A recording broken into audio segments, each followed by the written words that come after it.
Gentlemen, good evening. Welcome to the Conversation Pit under the not-so-harsh lights of inquiry and inquisition. Here we go, yet again. My job is to keep the questions moving in a chapter-like fashion, so no one answers robotically. No one feels like a string is being pulled from their chests. So every single night, I must dig deeper into the lives and psyches of what it is to be Dinosaur Jr. As the nights go on, the questions get more esoteric and more eclectic. Tonight we are going for the cerebral aspects of the band, and I couldn't think of a more worthy crowd to enjoy what is going to happen next.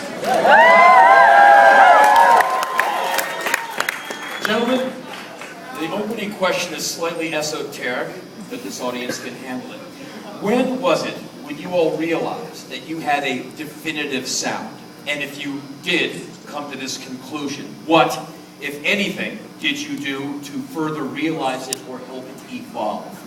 In layman's terms, was there a point when you guys went from songwriting and practice to where you figured out, wow, we have a thing, a Dinosaur Jr. thing. It does not sound like anyone else's. And then you sought to further explore that crystallization that you had realized. I did have that realization. Very well said. After we recorded our first album, we did a B-side, or a single that came off the album Repulsion, and it was called Volumes of Passion. You know, listening to that back, I thought, oh, we're kind of onto something. This is more like sound, more like some kind of, our sound. It was the first time, the first album, we're kind of fishing around in different styles, trying to find our sound. It was the first time it really seemed like we were onto something.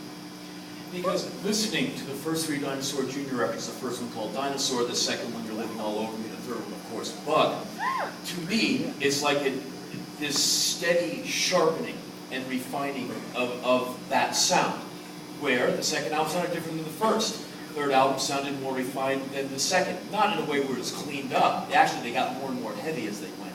More turn it up and blow your stereo up heavy. Like way more fantastic as they went. And it made the first one will sound anemic in comparison, where like the third one, Bug, is just rip-roaring, metal to metal, fully realized sound. And that's why I wanted to ask that question. Rhythm section.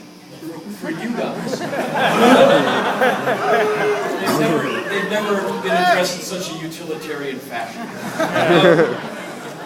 As the band progressed, as the years went by, and you went back into the studio to do album 2 and then finally album 3, Bug, did you see any evolution in your playing as a rhythm section, you're playing basically Jay's songs? Jay moved to New York, and Murph and I got to practice just the two of us. So we were actually able to hear each other. And I knew Jay's songs really well, and I loved them. So just to get Murph alone in a room with just me, I was like, we gotta lock in on this, and the bass and it was sort of a realization, like, oh, the bass and the drums should play together. I've been listening to a lot of Sabbath and stuff like that. Just like, man, they should be connected, it's not just one guy thrashing next to the next, we're gonna link together.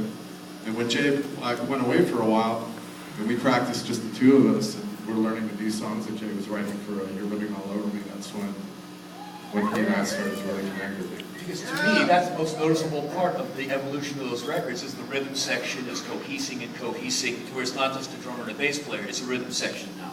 Like to be really something that's delivering. And that's why Bug, to me, is it's the best, as you guys are evolving, it was getting better and better. Yeah, for me, I think when we started doing Living All Over Me, that's when I started really feeling like we were locking in. And then going down to New York and recording Ward and Tears in Fun City, that was kind of like a whole different kind of experience. And did it teach you guys to be more proficient in the studio? Because quite often there's a great band, but they can't capture themselves in the studio.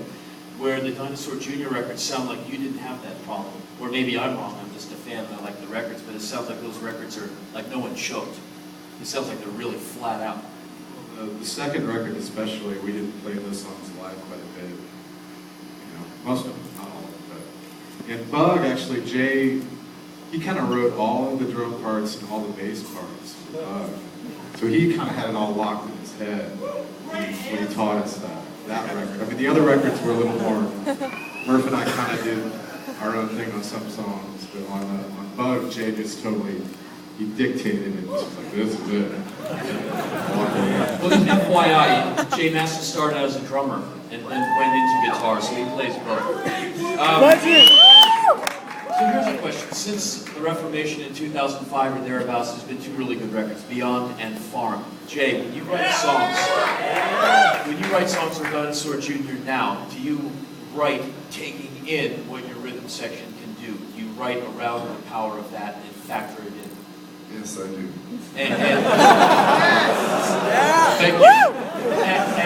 And when you do that, how does that change your songwriting process? How does that make it different than when you write for a solo record? Because, you know, when I come up with a riff, I can hear if I think those guys can play it or you know, visualize us on stage and imagine if it would sound good with us playing it, or if I should file it away for something else. Rhythm section. Lou, you have your band Sebadoh, and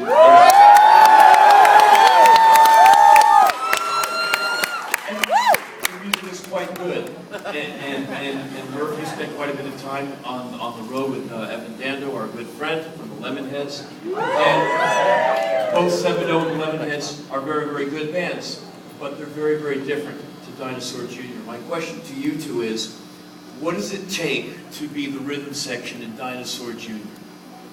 That makes it different than Sebadoh, different than playing with Evan Dando, or anyone else you've ever played with. Well, to be perfectly honest, Sebadoh were very influenced by Dinosaur Jr. It started with two Dinosaur Jr. fans. A lot of, like, Sebadoh's more powerful material, I think, echoes Dinosaur Jr. quite a bit. But the force of the music that the force that we have to play at, because Jay established from the very beginning that he was going to be really loud. And we were going to play fucking loud. And so that determined the force that Murph and I had to bring to it. So I play with a lot of force. I play bass in Sebadoh too, and I got my partner Jason Lowenstein who writes great fucking songs. But when I play with these guys, I mean, it's still what Jay is fucking throwing off the stage is just unbelievable, and it requires a level of force and strength. I mean, when we play live, for me, a lot of times it just feels like a pile of massive bulldozers, pushing air and intensity and everything else. I feel like I'm being drunk. I mean, there's some, like if I get really high before I play, I feel like I'm being drugged by a train. It's amazing. It's an amazing feeling. Like I'm just being, it's awesome. It is one of the most explosive rhythm sections I've ever seen. I mean, it really is. And just the idea that this sound, like what you're going to hear tonight, comes from three people, it's quite astonishing. It's amazing. Here's a question for any one of you guys. The fact that the band is so loud from the get-go, and very unique. I mean, it's rock music, maybe, but nothing sounds like Dinosaur Jr. Uniqueness can often be a setback for bands, where you're so on your own, you find yourself very much on your own, and that no one comes, or the club goes, no. Has the fact that you guys are, kind of blaze your own trail, was there any moments where that came back to bite you? Basically, any moments where a venue just told you to turn it down, local authorities, was there any moments like that? Yeah, all the time. I mean, when we started, it kind of mellowed out after we had some fans, less so, but I've had, sound man throw a bottle at me while we're playing, or come up on stage and turn my amp down, which I thought was the most sacrilegious thing. I was really taken aback by that. Are you guys aware of the band's chemistry? there's a lot of bands. Some bands have chemistry, some don't. The Allman Brothers did. Other bands, not so much. Dinosaur Jr., without a doubt, has chemistry, and you could really feel it. Are you guys aware of this? And if you are, what does that do to your playing? We would have never reunited if we didn't realize that. Because I wasn't with these guys for over 10 years, you know? And over those years, like when I would come back, when I would actually like, you know, whatever, play a Dinosaur Jr. record for my friends or something, I would be like, oh man, there's something. I mean, like you just knew we were a band that had that, because we connected at such an early age. And we're kind of like these, you just realize like, man, those guys, like for better or worse, are my fucking musical family, you know? And like, so when the opportunity for the just to reunite came up, I'm like, I've got to do it just for the music, first and foremost. I mean, for the music and for the fans of it, and for myself personally, I need to go back to something that's like so much a part of my musical DNA. And I realized that. I think these guys did too. And also back in 2005, I flew out to LA to do the first initial rehearsal with Lou in his space, and literally within about 20 minutes, you know, I hadn't played with Lou in like 15 years or more, 16 years, and it all came back in about 20 minutes, and I just thought, this is pretty incredible that it's coming back, the recall within 20 minutes to half an hour. So we have been, you know, somewhat serious for the last 10 minutes. Let's take a breather and rejoice upon the fact that we are in the Fillmore. And what does that mean to you guys?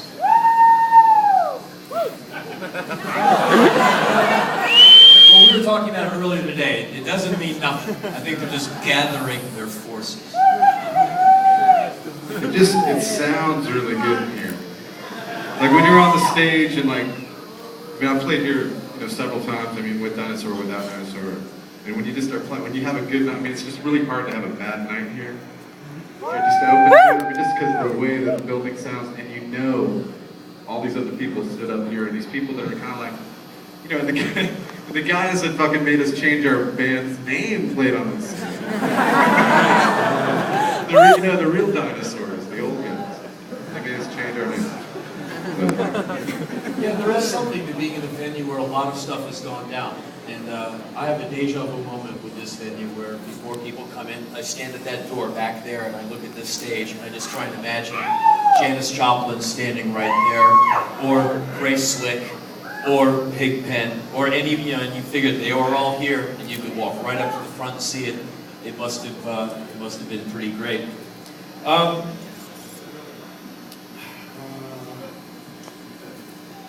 Okay, one last one. And this is a kind of a pain in the ass question. One of the things that I loved about Dinosaur Jr. as soon as I heard you all, and increasingly over the years, was here's an independent band that A, rocked out, B, had guitar solos, you know, here you could really rip it up, you know, get off by playing it loud. And there was kind of a political correctness ethic in some independent music. We don't do leads, that's too flashy or indulgent. But when someone can really play an instrument, I don't mind a bass solo, a drum solo, a guitar solo, or a frickin' flute solo, if the person is a great player. And what was great for me with Dinosaur Jr. is that you guys rocked out in kind of the punk rock independent world. When you guys first started doing this, around '88 with Bug, and you're playing some bigger places, you're playing with bands like Sonic Youth, you're getting out there. Were you aware of the fact that you all had this rock factor that kind of set you apart from some of the bands? And did you get any attitude from some of the more prim and proper individuals in the scene? Oh yeah, I mean, even like Marshall amps were frowned upon. It's strange, but you know, once you start playing, it just kind of like, most people were kind of like, I guess it's alright if you play it seemed to work, so they didn't mind. Because raised on the music I was raised on, I never went for that. In that, when they don't do solo, they're like, really? Do solos. You know, I saw Led Zeppelin 150 years ago. I like Jimi Hendrix records. I listen to John Coltrane, which is kind of a big solo. And with punk rocks and no solos, thankfully I was, in a band with a guy, Greg Ginn, who could play some solos. And even we got good. What are you solos for? Because the guy can play. Like, what's your problem? And the Dinosaur Jr. records were then and are now some of the most liberating, take me to my happy place records I have ever known. And